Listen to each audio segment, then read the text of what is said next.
একদম কাক ভরে উঠে সূর্যোদয় দেখতে যাওয়া, কিন্তু মেঘ সব ঢেকে দিল। তবুও হিমালয়ের সাদা বরফের পাহাড়গুলো মন ভরিয়ে দিয়েছিল। পোখরা প্রমাণ করল প্রকৃতির সৌন্দর্য অপ্রত্যাশিতভাবে আত্মপ্রকাশ করে।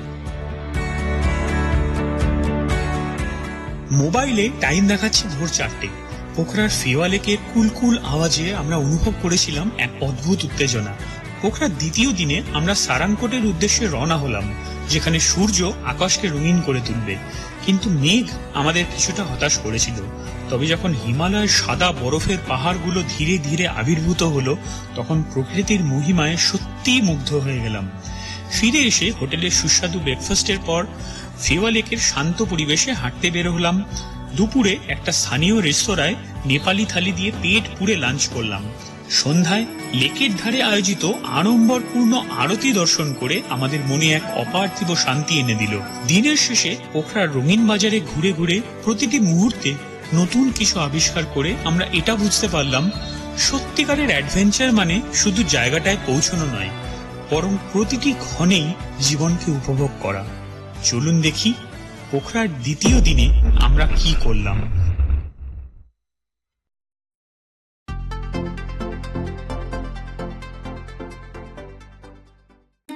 এখন ভোর 4টে, আমরা 4:15 হবে। এখন আমরা 3:30 সময় উঠে সবাই মিলে রেডি টেডি হয়ে গেছি। এখন আমরা যাচ্ছি সারাংকোটে সানরাইজ দেখার জন্য। আজকে সানরাইজ হবে 5:15-তে, তো সেটা দেখার উদ্দেশ্যে আমরা বেরিয়ে পড়েছি। গাড়ি আসছে, বলে দিয়েছে, আমরা ফোন করেছিলাম, বললো যে আর 5 মিনিটের মধ্যে গাড়ি ঢুকে যাবে। এখন আমরা সারাংকোট যাবো সানরাইজ দেখার জন্য। কিরকম যেন সেই একটা দার্জিলিং এর থেকে টাইগার হিল যাওয়ার মতন ফিল হচ্ছে। ঠিক আছে, যাই দেখি কেমন লাগে। কালকে নাকি শুনেছি খুব সুন্দর ভিউ পাওয়া গেছিল, ওই এক্সপেকটেশন নিয়েই যাচ্ছি যে আজকেও হয়তো খুব ভালো ভিউ পাওয়া যাবে।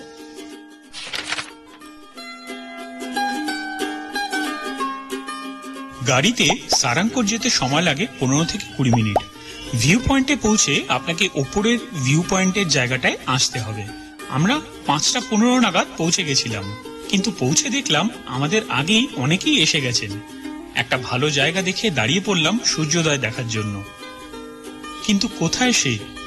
ঘন মেঘে একদম ঢেকে গেছে, কিন্তু তার আলোর ছটায় চারদিক ক্রমশ রঙিন হয়ে উঠল।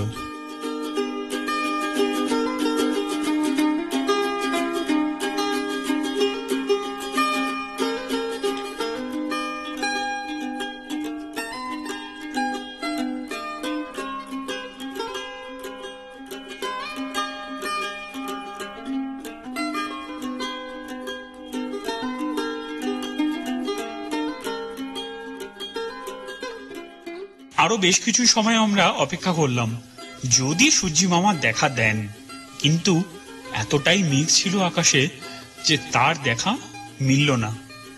অগত্যা আমরা ফিরে এলাম হোটেলে।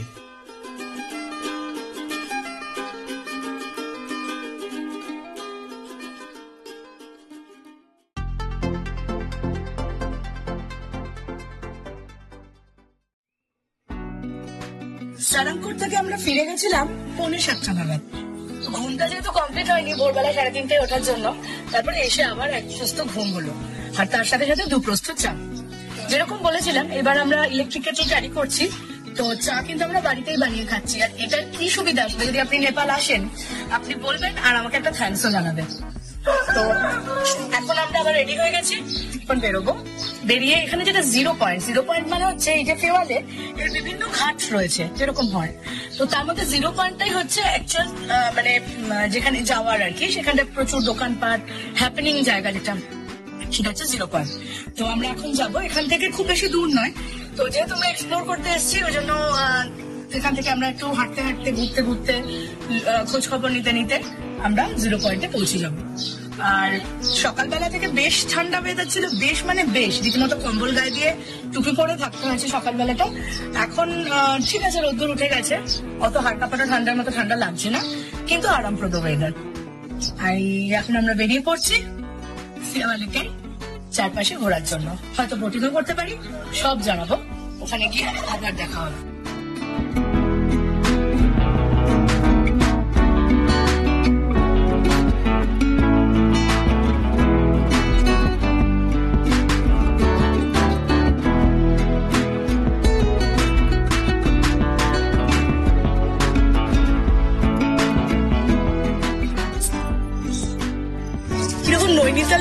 ফিল হচ্ছে না এখানে এসে? আমি ওখানে শুনে এসেছিলাম না, কাঠমান্ডুতে সবাই বলছিল যে পোখরা হচ্ছে নেপালের মধ্যে সব থেকে সুন্দর জায়গা। মানে কথাটা কিন্তু একদম সত্যি কথা, খাঁটি কথা। সত্যি সব থেকে সুন্দর জায়গা, পরিষ্কার পরিচ্ছন্ন, শান্ত, নিরিবিলি। আর ফেওয়া লেকের ঘাটটা তো অসম, দারুণ দারুণ লাগছে। আমরা বেরিয়ে পড়েছি আজকে শুধু ফেওয়া লেকের চারপাশটাই এনজয় করবো বলে। বোটিংও করতে হচ্ছে, আগে একটুখানি ঘুরে টুরে নিই, তারপরে। দারুণ লাগছে, দারুণ। কিরে, কেমন লাগছে তোর? অসাধারণ লাগছে। ভালো লাগছে? একটু রোদ আছে, বাট হাওয়া দিচ্ছে তো, অতটা গরম লাগছে না, কষ্ট হচ্ছে।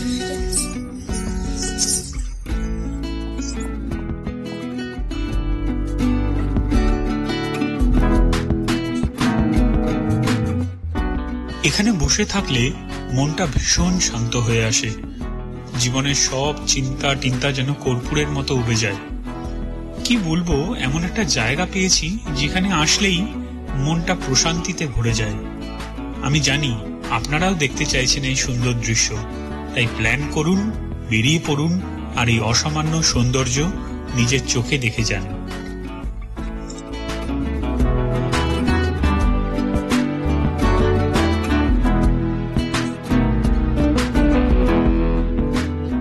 ফেওয়া লেক থেকে বেরিয়ে ভীষণ খিদে পেয়ে গেল, তাই ঢুকে পড়লাম নেপালি থালি সেট খাওয়ার জন্য। এখানে কিন্তু নেপালি খাবারের দাম কাঠমান্ডুর দামের থেকে কিছুটা হলেও কম।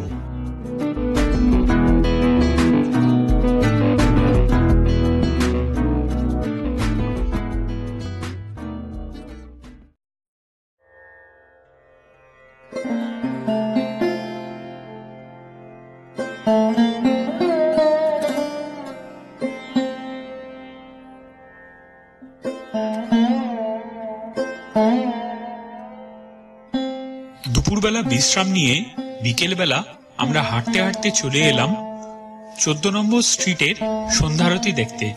সন্ধ্যা হতেই ফেওয়া লেকের এক অপরূপ দৃশ্য দেখতে পাওয়া যায়। সূর্য যখন অন্নপূর্ণার পেছনে লুকিয়ে যায়, তখন এই লেকে এক জাদুকরী পরিবেশ তৈরি হয়। আর সেই মাহেন্দ্রক্ষণেই হয় এক বিশেষ পুজো, যাকে বলা হয় আরতি। কত মানুষ জড়ো হয় এই পুজো দেখতে। সবাই মিলে গান গাইছে, আরতি করছে, জলে প্রদীপ ভাসানো হচ্ছে। এমন একটা দৃশ্য দেখলে মনটা ভরে যায়। আর এই জাদুকরী পরিবেশ এতটাই ছুঁয়ে গেছে যে স্থানীয় মানুষ প্রতিদিনই আসতে শুরু করেছে এই আরতি দেখতে। আমিও বলবো, আপনারা যখন পোখরা আসবেন তখন এই আরতিটা দেখতে একদম ভুলবেন না। এটা জীবনের এক সেরা অভিজ্ঞতা হয়ে থাকবে।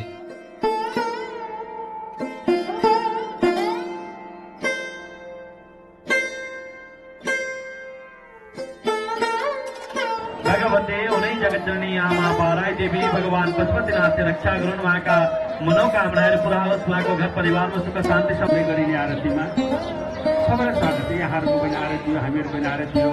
यहाँ मित्र राष्ट्रबाट आउनुभएको छ, हाम्रो नेपालका कुना काप्चा टाढाबाट आउनुभएको छ भने कोही हाम्रो नजिकैबाट आउनुभएको छ।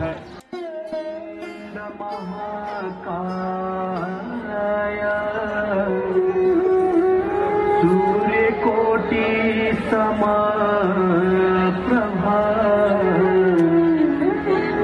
निर्विघ्नं कुरु मे देव सर्वकार्येषु सर्वदा।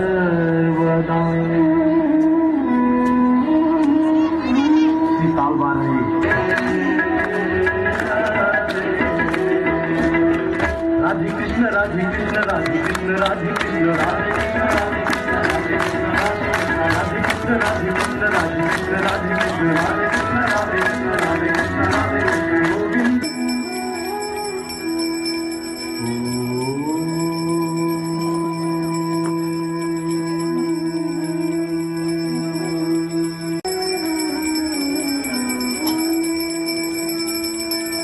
नमः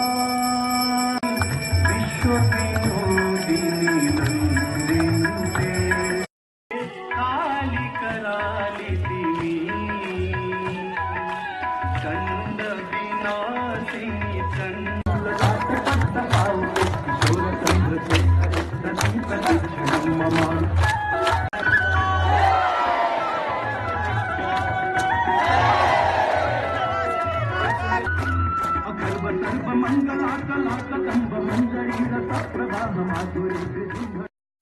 আমরা এখন আছি 14 নম্বর গেটের কাছে। 14 নম্বর স্ট্রিট যেটা, এই 13 নম্বর স্ট্রিট যেটা, ওটা থেকে ভেতরে আসলে এই ঘাটটা তাল বরাহি যে মাতার যে এখানে মন্দির আছে, সেই মন্দিরটা হচ্ছে এই ঘাটের কাছে। এবং প্রত্যেকদিন সন্ধ্যেবেলা 6:30 থেকে এখানে আরতি হয়, গঙ্গা আরতি, মা তাল বরাহির আরতি, শিব আরতি, বিভিন্ন। এটা বেশ একটা 15-20 মিনিটের একটা টানা, এত সুন্দর, এত মানে একটা পবিত্র ফিল হচ্ছে পুরো, মানে ব্যাপারটা ভীষণ সুন্দর। এক্ষুনি শেষ হলো, আমরা জাস্ট বেরোলাম, একদম মনটা ভরে গেছে, খুব ভালো লাগছে। যদি আপনারা পোখরা আসেন, এটাকে কিন্তু প্ল্যানের মধ্যে অবশ্যই রাখবেন। তালবরাহি মাতার এই মঙ্গলারতি, এটা সত্যিই দেখার মতো জিনিস।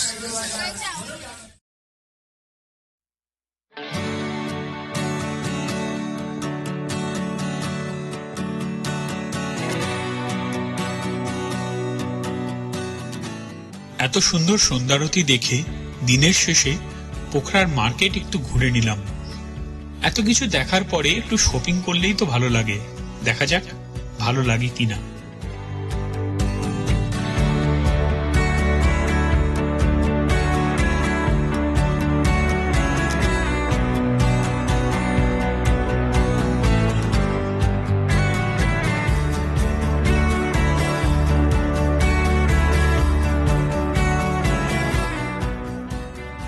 আচ্ছা, ভালো কথা, আগামীকাল আমাদের পোখরার সব জায়গা দেখতে যাওয়া শুরু হবে। টুরিস্ট বাসে করে সব জায়গা আমরা ঘুরবো। সেই ভিডিওটাও খুব তাড়াতাড়ি আপনাদের সামনে আসবে, তাই চ্যানেলটিকে সাবস্ক্রাইব করে বেল আইকনটা বাজিয়ে রাখুন, যাতে নতুন ভিডিওর নোটিফিকেশন মিস না হয়। আজ এ পর্যন্তই, আবার দেখা হচ্ছে পরের ভিডিওতে। সুস্থ থাকবেন, ভালো থাকবেন।